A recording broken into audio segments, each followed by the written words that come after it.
Olá, pessoas quarentenadas, tudo bem?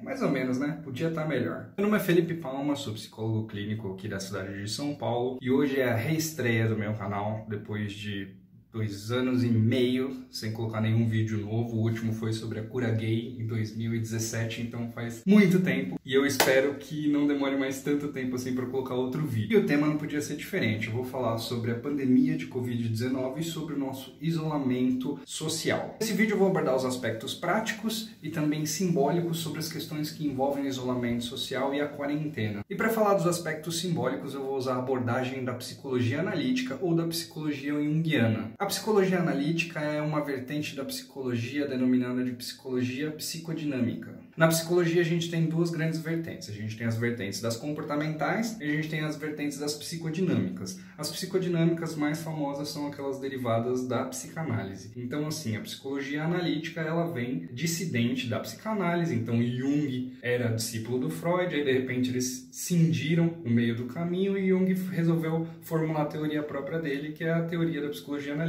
E para começar eu queria ler um trecho de um livro da Marie-Louise von Franz, que é uma psicoterapeuta junguiana, e o livro se chama O Caminho dos Sonhos. E esse trecho tem a ver com o que eu vou comentar, com toda a tônica desse vídeo, então vocês gravem bem ele aí, deixa ele repercutindo no inconsciente e deixa o inconsciente atuar. Vocês vão ver que ele vai fazer muito sentido mais pra frente. Uma lenda conta que, depois de haver criado os humanos, os deuses entraram em uma discussão a respeito de onde esconder as respostas para as questões da vida, para que os homens se vissem forçados a procurá-las. Podemos escondê-las no topo de uma montanha? Eles nunca irão procurar lá, disse um deus. Não, disseram os outros, eles logo a encontrarão. Podemos ocultá-las no centro da terra? Eles nunca irão procurar lá, sugeriu um outro deus. Não, disseram os outros, eles logo a encontrarão. Então outro deus disse, podemos escondê-las no fundo do mar? Eles nunca vão procurar lá. Não, disseram os outros novamente, eles logo as encontrarão. Todos se calaram. Depois de algum tempo, outro deus sugeriu, devemos colocar as respostas às questões da vida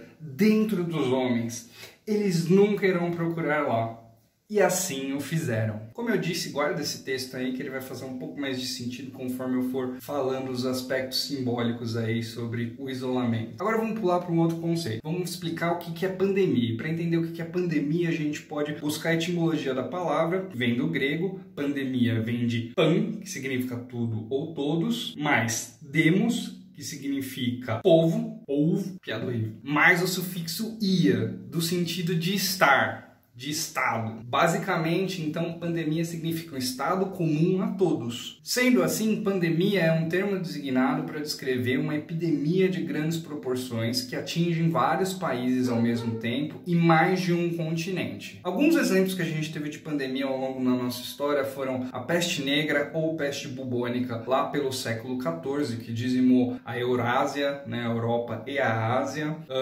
Pelo século XVI, a gente teve a difusão da sífilis entre a Europa e também as Américas. No século XX a gente teve a gripe espanhola, que apesar do nome ser gripe espanhola, muito provavelmente ela veio da América do Norte. E uma curiosidade, ela matou muito mais que a Primeira e a Segunda Guerras juntas. E mais recentemente a gente teve a pandemia de gripe A, ou H1N1, ou gripe suína. Tiveram vários nomes e isso foi lá para 2009 mais ou menos. Então já deu para ver que durante a nossa história a gente já teve vários surtos e pandemias pelo mundo que levaram a gente a um estado social caótico e de muito pânico. Saindo do recorte histórico e voltando agora para o nosso momento atual de quarentena, de início essa quarentena se apresentou aqui no Brasil como algo autoimposto. Então as pessoas que tinham possibilidade, elas já aderiram ao home office, ou então que tinham a possibilidade de executar suas tarefas em casa, já estava se isolando. Só que conforme a pandemia foi evoluindo, esse estado de auto-isolamento já foi virando um estado de isolamento compulsório, devido a muitos movimentos dos governos e dos municípios. E esse isolamento compulsório, ou isolamento horizontal, como as pessoas estão dizendo, ele não surgiu do nada, né? Ele não é uma bravata política política, ideológica e tal, como algumas pessoas estão ventilando. Na verdade, ele vem da observação de como alguns outros países conseguiram conter essa pandemia no seu território. E por que a gente está adotando esse modelo? Simplesmente porque esse vírus ele tem uma taxa de contaminação muito alta, então ele se espalha rapidamente. Se a gente não faz nada para conter essa curva de disseminação desse vírus, a gente não vai ter leito o suficiente no nosso sistema de saúde para comportar as pessoas que vão se infectar ao mesmo tempo. Então é matemática simples. Se você não conter esse vírus, as pessoas vão usar os leitos e esses leitos ocupados vão tirar o espaço das outras pessoas que vão precisar usar isso. Não estou falando aqui também só das pessoas que vão usar por conta do coronavírus, mas também por pessoas que de repente têm algum outro problema, um derrame,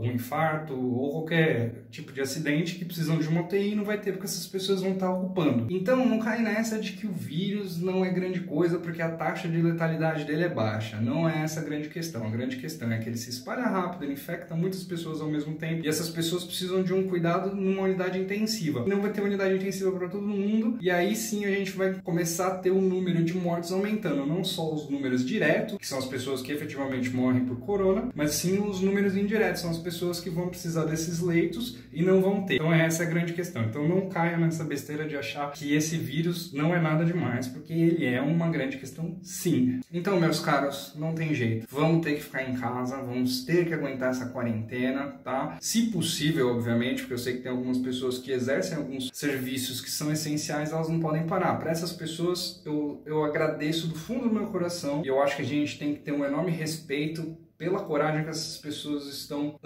demonstrando nesse momento de poder estarem lá na linha de frente, cuidando da gente para que nada falte, né? Para que a gente possa estar aqui tentando se proteger. Então, a gente tem que ficar muito agradecido a essas pessoas. Voltando ao assunto, eu acabo me perdendo, eu falo demais, então vocês me desculpem se o vídeo ficar um pouco confuso, mas vamos lá. O ser humano é um ser extremamente social, e depois de passar do primeiro tempo do confinamento, que seria visto como algo entre a euforia e a felicidade, porque as pessoas encaram muitas vezes esse isolamento como um ganho de tempo a mais com a família, umas férias mesmo, né? Um feriadão, onde você vai poder fazer o seu churrasco, enfim, fazer o que te der na telha, que você esteja com vontade, você não tinha tempo antes para fazer. Só que depois que a gente passa esse tempo, a gente começa a experimentar um estado de estresse e de angústia. Quando esse estresse pelo confinamento começa a emergir, as nossas respostas mais primitivas, primárias, elas começam a vir à tona também. Então, se eu tenho, por exemplo, uma tendência de resposta um pouco mais agressiva, ou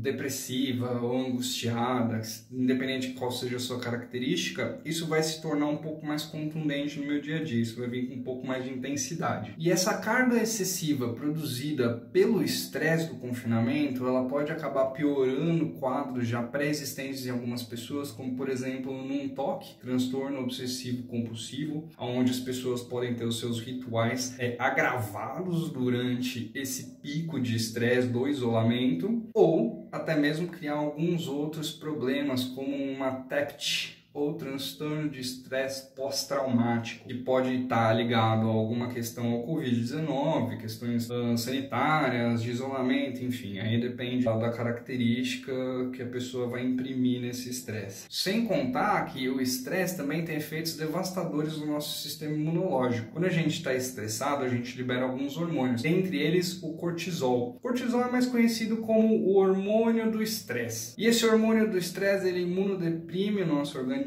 então ele deixa a nossa imunidade baixa e isso favorece com que outras doenças possam acabar se instaurando dentro da gente, possam acabar emergindo por conta disso. Mas calma, não precisa se assustar, porque esse vídeo é justamente para te mostrar que existem formas de contornar isso, existem formas de você criar mecanismos de enfrentamento para todas essas coisas e você passar por esse período de uma maneira muito mais proveitosa, mais calma e sem tantos efeitos colaterais. E quem sabe também criando algum tipo de consciência. Porque fazer consciência é sempre bom. Então eu vou destacar aqui algumas coisas que foram recomendadas pela OMS num documento chamado Mental Health Considerations During COVID-19 Outbreak. Não sei se meu inglês está correto, mas foi isso que o CCA e a FISC me entregaram. Então é o que a gente tem para hoje. E esse documento ele foi feito para a gente ter alguma noção de como a gente pode se portar para preservar a nossa saúde mental durante essa pandemia, ótimo, pandas. Durante essa pandemia de Covid-19. Então eu vou ler aqui os principais pontos que eu destaquei. Eu também vou colocar o link do original, que está em inglês, para quem entende inglês vai poder ler. Mas eu fiz aqui a tradução de alguns pontos essenciais e eu vou ler aqui para vocês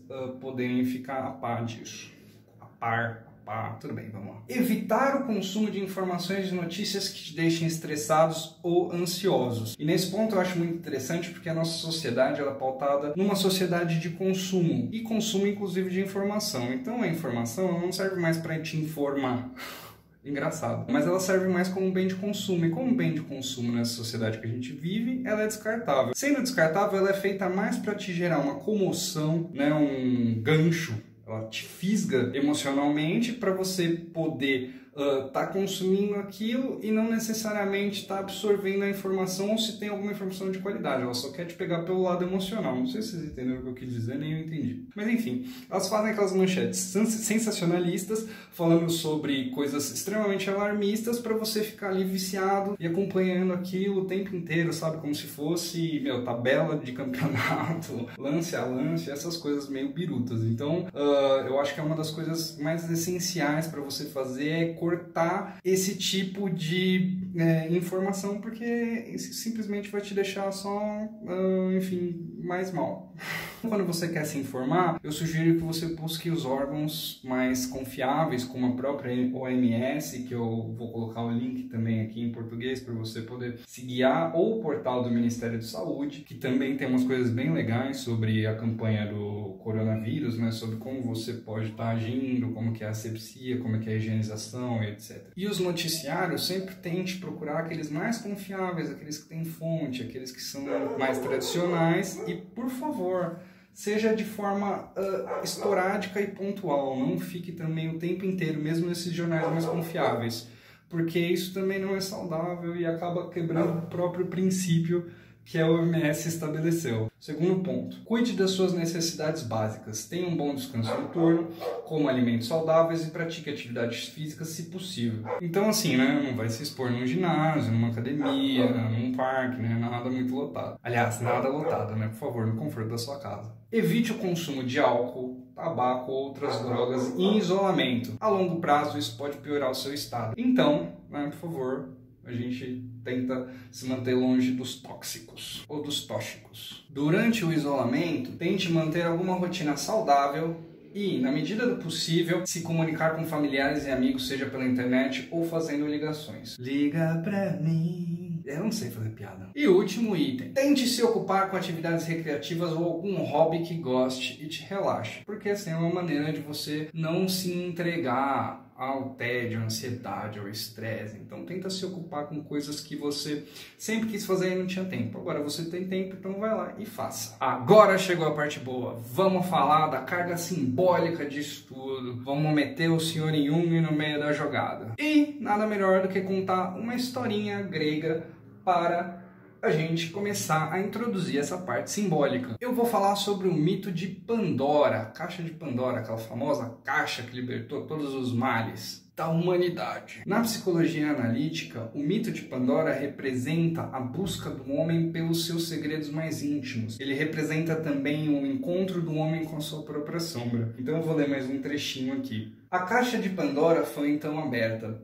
e de lá escaparam a senilidade, a insanidade, a doença, a inveja, a paixão, o vício, a praga, a fome e todos os outros males, que se espalharam pelo mundo e tornaram miserável a existência dos homens a partir de então. Epimeteu tentou fechá-la, mas só restou dentro a esperança, uma criatura alada que estava prestes a voar, mas que ficou aprisionada na caixa. O mito de Pandora aqui claramente representa a nossa situação atual, onde a caixa foi aberta e todas as mazelas saíram de dentro dela. As mazelas incluem não só a doença em si, ou o Covid-19, mas sim tudo que vem de tiracolo disso, ou seja, todos aqueles conteúdos que estavam adormecidos e que são as coisas bem instintivas e primitivas do ser humano, como egoísmo, instinto de sobrevivência, aquelas coisas mais bizarras que estão acontecendo que você está vendo, elas foram liberadas junto com essa pandemia. E isso pode ser observado de um ponto de vista mais pessoal, mas eu acho que ele tem muita relevância aqui,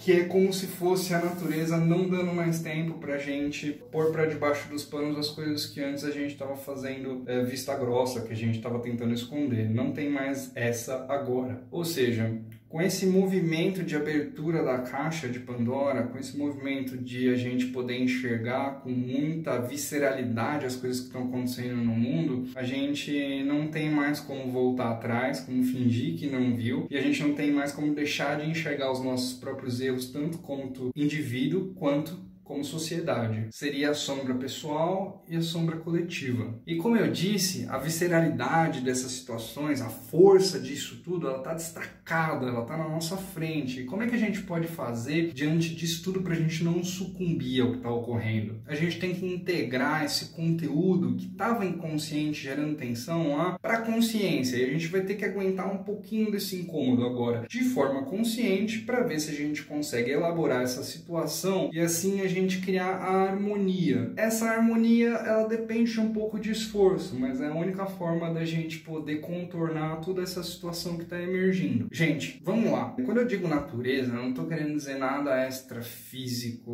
nada esotérico, enfim, nenhuma viagem na maionese. O que eu estou querendo dizer são forças da natureza, ou são períodos cíclicos que a gente enfrenta como um coletivo. E diante disso, a gente tem certos recursos que a gente pode utilizar, ou certos mecanismos que a gente pode tentar aplicar para lidar com essa situação. Então essa natureza cíclica que está vindo agora para a gente é uma natureza mais de reinvenção do ser. É algo como se dissesse para a gente assim, ó, ou vai ou vai. Ou você faz, porque senão vocês todos vão perecer. Ou a gente se reinventa, ou a gente, tá fadado ao insucesso. Para esse processo de reinvenção, de reestruturação, de ressignificação ocorrer de uma maneira menos dolorosa e de uma maneira muito mais proveitosa, vou dar uma dica que eu acho muito importante. Analisa dentro do seu contexto, dentro do seu dia a dia, dentro daquilo que você está observando no mundo hoje em dia, as relações que a gente está construindo, a relação que você constrói com os outros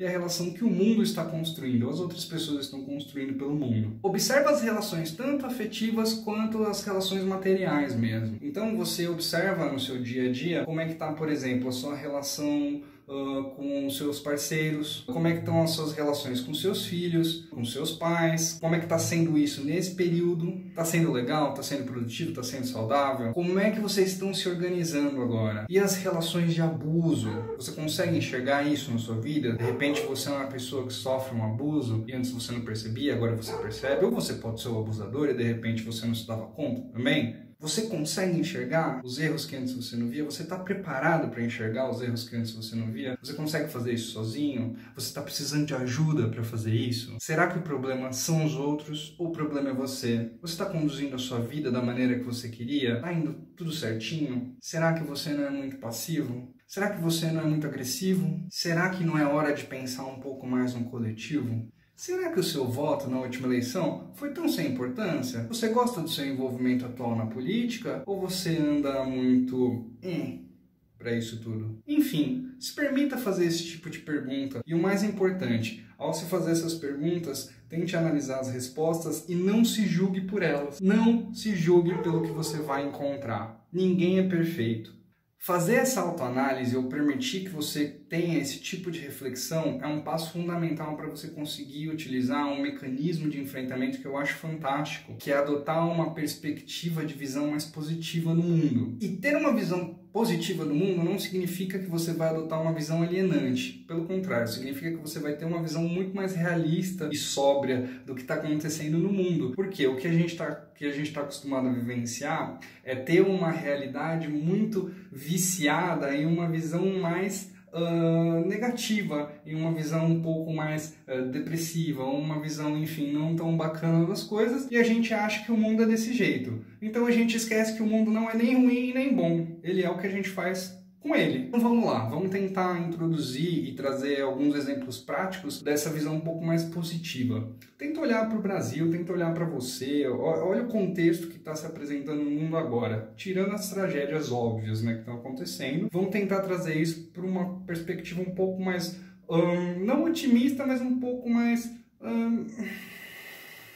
positiva da situação. Se você parar para pensar, muita gente conseguiu já mudar aquela visão que estava muito estreita, arraigada, tanto política quanto social, de muitas questões, e essas pessoas elas conseguiram mudar essa sua visão da noite para o dia. Eram as pessoas assim que eram mais extremistas. Então isso já é uma forma da gente ver que essas situações elas servem para quebrar esse núcleo duro de pensamento das pessoas. Quantas pessoas vocês conheceram que mudaram radicalmente de opinião? Eu conheci bastante. Eu sei que ainda tem muita gente cabeça dura, mas muitas pessoas conseguiram já fazer uma transição para um pensamento um pouquinho menos tacanho. Vamos pensar aqui também numa questão mais de saúde e higiene. A gente, principalmente no Brasil, tinha uma questão muito séria com achar que fazer a lavagem das mãos, usar o álcool gel era uma coisa muito fresca. A gente, por ser um país latino, inclusive foi esse calor latino lá na Itália e na Espanha que acabou fazendo a proliferação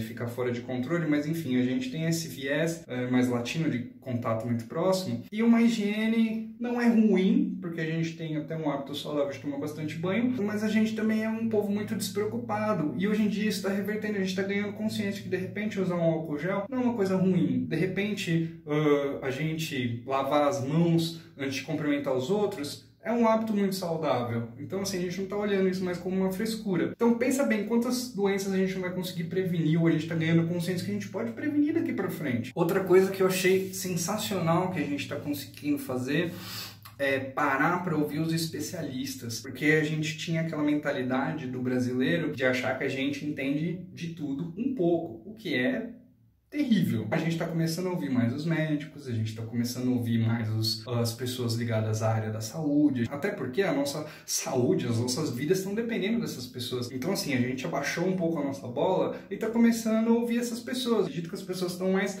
dispostas a ouvir o que a gente está falando. E isso é uma coisa muito boa. Outra coisa muito interessante também é que a gente está tendo a oportunidade de olhar a nossa relação com a natureza e como é a nossa interferência nisso tudo. Nosso comportamento, inclusive predatório, nosso comportamento dominador, enfim, várias coisas que não são tão legais para a natureza. A gente está vendo que sem a nossa presença isso interfere muito menos e as coisas ganham uma qualidade muito maior. Eu até estava vendo esses dias uma reportagem que trazia alguns estudos sobre a NASA, vendo como que a poluição diminuiu nesse período de quarentena, como é que regrediu essa questão. Olha como a nossa interferência diminuiu e a natureza está podendo, de alguma forma, se limpar um pouquinho do nosso comportamento. Quem não viu aquelas fotos dos canais de Veneza extremamente limpos, já que não tinham tantos turistas, já que não tinha turista nenhum, ou dos animais tomando as ruas, os animais silvestres tomando as ruas, porque já não tinham pessoas circulando ali. Quer dizer, isso é uma coisa que a gente tem que parar para olhar e observar de uma forma muito séria. Entre outras questões também, o Brasil e o mundo, eles vieram numa crescente de uma ideia individualista, de uma glamourização da ideia de que cada um tem que viver no seu quadrado, desse empreendedorismo exacerbado, individualismo extremo. Quer dizer, são conceitos que são extremamente antagônicos agora que a gente está vivendo num período onde a gente precisa insistir no coletivo. Quer dizer, essa epidemia trouxe mais uma grande reflexão pra gente, como é que a gente está se conduzindo como sociedade, como é que a gente está tão imbuído dentro da nossa própria egolatria, como a gente estava imbuído de um discurso egoísta que na realidade ele não se sustenta. Nós, enquanto indivíduos, enquanto um coletivo, a gente precisa aprender a viver no equilíbrio, nem lá nem cá, nem tão individualista e nem tão coletivistas, porque a gente precisa ter um espaço para fazer o nosso processo individual, mas ao mesmo tempo a gente necessita que o outro também tenha recursos para fazer algo por si, que ele esteja bem. Então, é uma reflexão que eu faço. Agora, nesse momento, a gente está aí para aprovar uma renda mínima de R$600, eu espero que seja aprovado, porque isso é muito importante, mas será que a gente não tem que trazer para reflexão que talvez a gente não tenha que estender isso para uma renda mínima básica universal? A gente pode pensar nisso como uma ideia de um princípio básico para que as pessoas tenham um mínimo para sobreviver sem se preocupar com a miséria, que é uma coisa básica. E isso não é um discurso político, isso é um discurso humano. A gente precisa entender que o mundo vai ser diferente depois dessa epidemia, ou dessa pandemia no caso. Vai ser muito diferente, as pessoas não estão ainda entendendo como vai ser diferente. Não vai existir a mesma estrutura que existia antes do Covid-19. Vai existir uma outra estrutura. E aí a gente tem que pensar qual a estrutura que a gente vai moldar agora. É essa a reflexão que eu queria trazer para vocês hoje. É a reflexão de que tanto a natureza como a psique, ela tem um movimento pendular. Ela vai para um extremo e depois ela vai para o outro. E aí, quando o pêndulo perde a força, ele acaba entrando